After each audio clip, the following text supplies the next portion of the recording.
So I want to talk about the origins of Al-Qaeda, because the Al-Qaeda affiliate in Yemen is the strongest Al-Qaeda affiliate in the world and the biggest threat to the United States. And if it's the biggest threat to the United States, it's a threat to investments in Yemen. Basically what happened is there was a campaign, there was a Afghan campaign to dislodge the Soviets in Afghanistan. A lot of the Arabs came to fight in this campaign.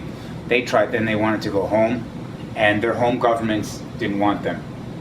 They arrested them, made trouble for them. Egypt, Algeria, Libya. One country in the region accepted these people, Yemen. It welcomed them, and they found a home there. And not only did they find a home, but they were used by the regime. Ali Abdullah Saleh, the regime was very weak there. There's not a very strong military.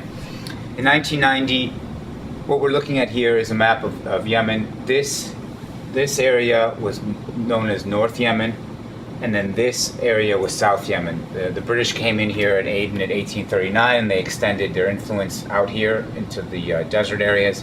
They never made it past this area. In 1990, they merged. The Union went sour in 1994. There was a civil war.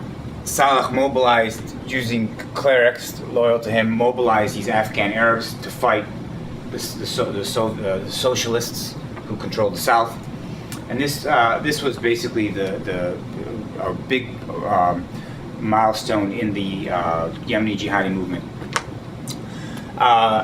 Al-Qaeda, let's move back to Al-Qaeda. Al-Qaeda is formed in Afghanistan. Osama bin Laden is a Yemeni, but his family comes from here in Hadramaut, so he sees himself as a Yemeni. He doesn't see himself as a Saudi. In Arab culture, you go with what your roots are, and he has Yemeni roots. What Osama bin Laden did, he mobilized Yemenis around him. If you look at all the key people that he had in his positions around him, his driver, his bodyguard, his personal secretary, they were all Yemenis. Not only were they all Yemenis, a lot of them were from this area, Hadramaut. So you have a lot of Al-Qaeda members there. Osama bin Laden uses Yemen as a way station, as a transportation hub, until 2000, where we have the bombing against the coal. This really shows Al-Qaeda's penetration of Yemen. There's a clampdown after 9/11. Saleh chooses sides. He chooses to go with the United States. He gives them access to Al-Qaeda suspects and whatnot, and that's basically how we cracked 9/11. I think Ali Sufyan was here. He put a bunch of pictures on the table for Osama bin Laden's bodyguard, the 19 hijackers, and he was able to point out people that he knew from the camps in Afghanistan. That's how the 9/11 was cracked in Yemen, days after. So what happens is there's a crackdown on Al-Qaeda. In 2006, there's a prison break. 23 people escaped. About 4 or 5 of these people knew bin Laden personally in Afghanistan. They fell under the American radar because we didn't know they were big names. They reconstitute Al-Qaeda. Al-Qaeda starts launching attacks. Al-Qaeda is based in these tribal areas. It starts up here in the tribal areas of Marib, and then it moves downwards. And what happens is in 2002, one of the first drone strikes happened in Yemen in 2002. The reason was that the Yemeni military tried to send out commandos to arrest this senior Al-Qaeda operative. Instead of arresting him, 23 soldiers were kidnapped. So they don't have the capacity. The Yemeni military doesn't have the capacity to fight. Over time, we see them move into the southern provinces. Al-Qaeda move into the southern provinces. Not only do we have the Al-Qaeda problem, which is very big right now, we also have a sectarian conflict in the north based in Sada. These are traditional. The regime was ruled by a nominally Shia sect that was based. A lot of its support came from these northern provinces. They're mad with the regime in Sana'a, so they launched in 2004 rebellion.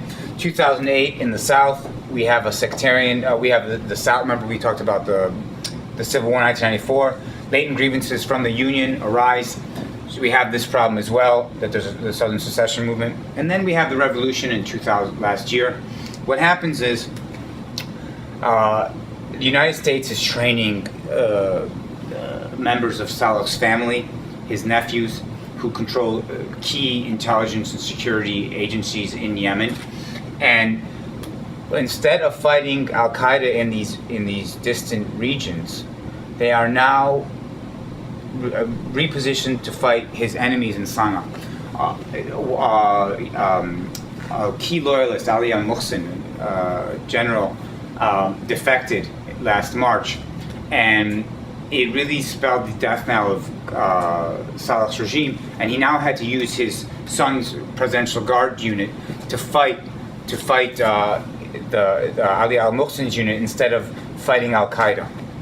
You have two basins where the oil is in Yemen. You have the Mara Basin and the Mukalla Basin. This is all one area, the Hadramaut Basin. There's not a lot of problems here. It's pretty politically stable in this area.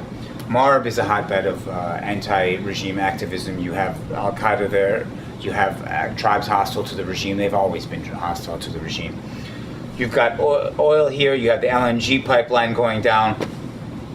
So basically, in these areas, you're very vulnerable if you're in the oil industry. The problem is looking forward. It's an unfinished revolution. They're still fighting. Saleh Stun is still in control of the Republican Guard.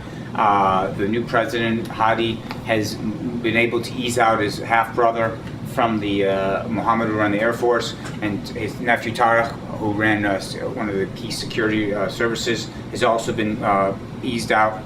Jihadists are taking over. Basically what's happening is that when they pulled out the troops here to fight in Sana'a and in Taiz, it created a security vacuum. Al-Qaeda was able to fill that, and other Islamists and jihadists. They've now taken over these areas, and they're providing security and stability that the central regime cannot do. And this is basically what these people want in these areas. They don't really care what flag you're flying, as long as the flag doesn't have any holes because people aren't shooting it up. There's an internal refugee crisis. About 500,000 people have been displaced. There's a food crisis. About 10 million are now malnourished. There's food, but people just don't have any money. It's in need of foreign aid and help. Yesterday, about $4 billion was pledged at a conference. The U.S. has the wrong approach in Yemen. It's winning few friends with its counterterrorism first approach. It's focused on drone attacks. It's just trying to kill these mid-level managers in AQAP, and it's not working because every day they kill Muhammad, Ahmed, and Mustafa are taking his place. The United States is too focused on counterterrorism, not enough on local governance and rebuilding projects. Just to give you one example, Washington is giving $79 million in civilian economic assistance, but in 2010 it gave $170 million. If it really wants to root out terrorism, it needs to shift those numbers around. And drone strikes just aren't working. This week's suicide bombing is one of the largest suicide bombings we've ever seen. It's in the capital. They penetrated security, military security. It should give us great cause for concern that AQAP is not dying away. The American strategy is not working, but it's only getting stronger. Oil, attacks on oil. Al-Qaeda, AQAP is very cognizant of the role that oil plays, and in Yemen and in the region. It's talked about, it's said the jihadi leadership considers inserting oil into the battle a necessary matter. You've got here, the Bab al-Mandab Strait here is a very big international choke point. About 3.3 million barrels a day pass through there, which is about 18%. It can move here. It can move here eventually. It can attack oil pipelines. We saw the LNG pipeline bombed recently, so it knows about these things and it may move against them soon. So with that, I'll open the floor to some questions. That's an excellent question, because basically you've got Saudi Arabia, which is the most important country in the region on Yemen's northern border. Yemen is the biggest country in the region. It's got more than 20 million people. You can have a spillover, a flood of refugees in there, and that's what they're most afraid of. Spillover of refugees, spillover of extremism. Saudi Arabia has always been the major player in Yemen. It's always supported both sides of the fence, played both sides of the fence, the government and the tribes in these areas that fight them, that are against the regime. I mean, I've read interviews with tribal sheikhs in these areas who say, oh yeah, the Saudis came in, they suitcase gave me $500,000. Okay, by doing that, they're weakening the central regime. Nobody really understands the game the Saudis play in Yemen. They play their own game. Qatar is a major player in the last years in the Middle East. Qatar has tried to mediate the Houthi conflict in the north here.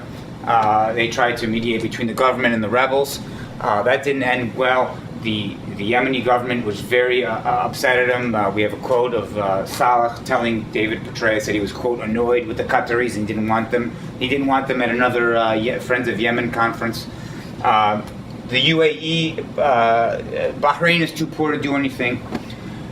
Kuwait is still a little upset with the Yemenis from supporting Saddam Hussein. You know, the Arabs, they remember things for generations. UAE has always played an important role. The Sheikh Zayed, one of the sheikhs in the Emirates, he comes from Yemen. His family roots are in Yemen, so he's always pumped in projects, a lot of money, UAE money.